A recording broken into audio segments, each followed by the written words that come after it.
Okay, Dad, we're live with Listen to Lou. Motherfuckers of the world unite. And what's the topic today? I'm afraid to ask. The topic today is on marriage. So you had said, I think like 3 podcasts ago, that you had been married to Mom for like 48 years. 48 fucking years, yeah. For a long time. And so I know that you've already told the audience how you met Mom. But well, she disputes, but that's beside the point. That's all good. But this is the Listen to Lou show, not the, Right, not what Pat says. Right. So I'm curious, when did you know that you were first in love with my mother? Yeah, probably about a month and a half into meeting her, I realized she was probably the one. And then what I did was I introduced her to my grandmother. Yeah. Who was like if the grandma says that she's good, I think she's the best person I've ever seen about figuring out if people are good or bad, right. Judging human nature. Yeah. If grandma said she was good, she was good. And she had a great pair of boobs, too. But that always helps. That was the thing. That started the process, shall we say, moving down the road. Good time. Then grandma sort of solidified it. There you go. Can you remember a specific moment when you realized, okay, I'm going to marry this woman? Like, was there one moment that was like, oh? Well, you see, your mother had her own apartment, and so did I. And I never slept over because your sister was there. Right. And it was like one night it was cold out, and I had to go home. I said, I don't want to keep doing this shit, man. Might as well get married. That was it? Yeah, I didn't want to keep going home. It was dark out. It was snowing. I said, this sucks. I said, might as well get married and end this shit. Oh, that's awesome. Very practical. It was, yeah. It was very practical. It was dumb to have 2 apartments. Yeah. Agreed. I guess when you said you finally did say I do, could you imagine at that point that you'd be married, almost 50 years? Nobody thinks you're going to be alive. When you're 23, you don't think you're going to be alive 50 years later or 48 years later. You think you'd be like in a nursing home with, walking around with a walker or a wheelchair. You don't think, I mean, did you comprehend, when you said I do, that it I knew that was it. Lifetime sentence? It's because I go back to the fact that my dad took off, and I was determined that if I got married, and when I got married, I would never do that. I would be there forever. And obviously, you have been. You can tell by the fact I have no hair. Yeah, exactly. What has been the hardest and the easiest elements of staying married? Hardest element of staying married and the easiest? The hardest thing is learning how to give in and meet people halfway, sometimes more than halfway. Compromise. That's the hardest thing, because you got these 2 people. They didn't grow up together. They met. They maybe know one another a year, a little bit more than that. Sure. And they decide now forever they're going to spend the rest of their life together. Yeah. That's a huge deal. How you don't know how that's going to work, but you got to make it work because you made a commitment. Right. You swore. Okay. Right. I've only swore 3 things in my life. Okay. And that was one of the 3 things. Yeah. Swore to defend my country. I swore when I was a police officer, I swore the oath, and I swore to God I would stay married to your mother forever. Yeah. Took 3 oaths in my life. So I was in, whether I liked it or not. No. I mean, what has been the easiest element of staying married to my mom? Well, your mom's a good person. She got a great pair of boobs. I got to see them every day. I didn't have to go home anymore. I was home. And they're always readily available. They're always readily available. Absolutely. Boom. I'm curious, one of the things is that since I think I've been 3, you've been an entrepreneur, and a lot of times you've worked with my mom in some sort of fashion.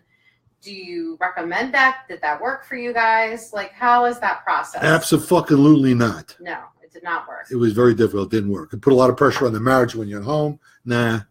I was going to say, because your mother's a perfectionist, okay? Right. I'm an idea guy.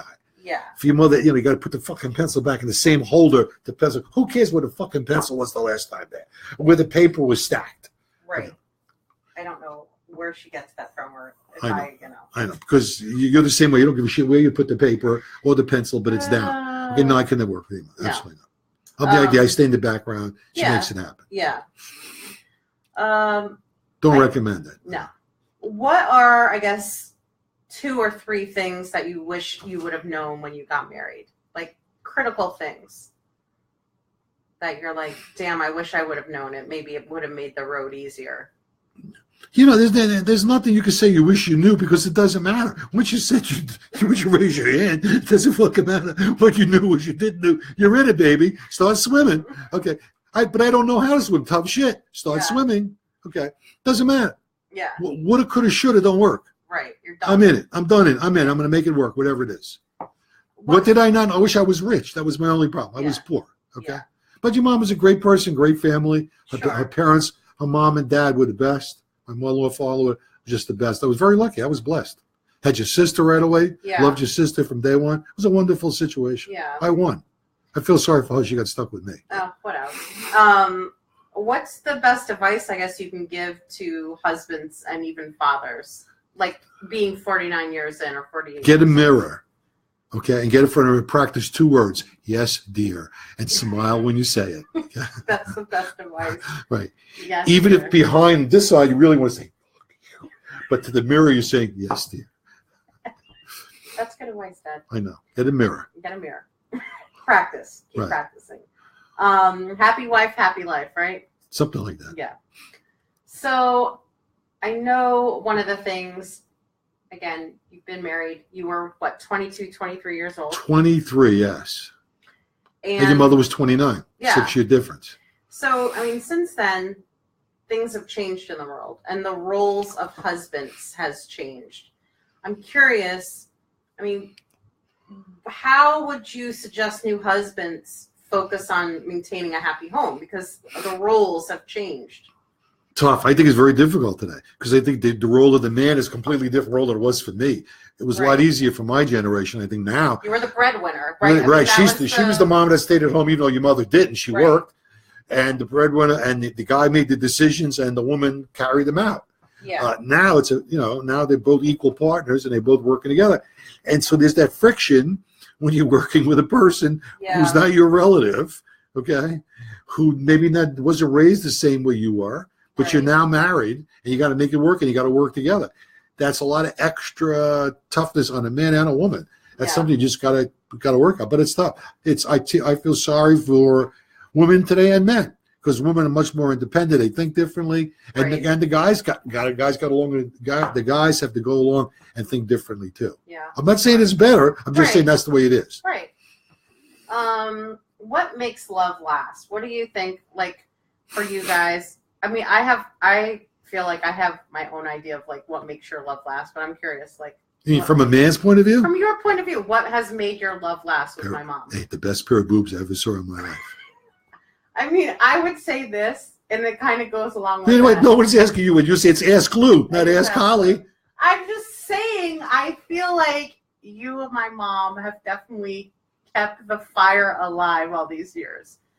And I think that is definitely something that it has given you longevity. You're still, thinking she has a great turns rap. me. Are you saying that she still turned me on? Yeah. Absolutely. Okay. Oh, boy. You asked the question. I gave you the answer. And I appreciate it. You're a grown woman. I don't have to pull punches. Thank you. All right. The last one. If you had to do it all over again, what would you like to change the most, if anything? Instead of being born good looking, I wish I was born rich. Right. Instead of good looking and had money. It would have made life so much easier. If you weren't the debonair. Absolutely. Suave de bono guy that I am. Totally. Right. If I had money instead, I wouldn't have mind being ugly and fat, Right. It would have been easier. But maybe you would have gotten a flat chested woman instead. I couldn't. That's impossible. That would have never happened. This is Listen to Lou and his take on marriage.